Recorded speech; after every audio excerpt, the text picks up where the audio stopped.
शिवमोगा, चिकमंगलूर, चित्रदुर्गा समेत मुख्तलिफ इलाकों में आज शाम एक खौफनाक आवाज़ सुनाई दी है।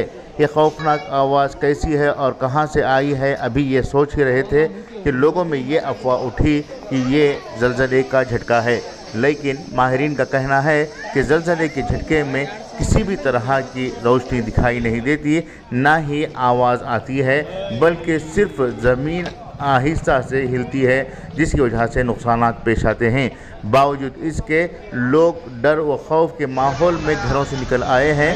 सड़कों पर जा बजा लोग जमा हुए हैं और किसी की समझ में ये नहीं आ रहा कि आखिर ये आवाज़ कौन सी है और कैसी है। इस सिलसिले में शिवमोगा ज़िला इंतज़ामिया से रब्ता करने की भी कोशिश की जा रही है, मगर किसी भी तरह का रब्ता नहीं हो रहा है। अलबत्ता पुलिस भी खुद इस सवाल पर खड़ी है कि ये आवाज़ कैसी है। बहरहाल जो भी हो, लोग ये सोच रहे हैं कि इस आवाज़ के बाद और कोई हादसा ना हो, बस यही लोग चाहकर अपने घरों की तरफ जाने की भी कोशिश कर रहे हैं। ब्यूरो रिपोर्ट, इनकलाब न्यूज़, शिवमोगा।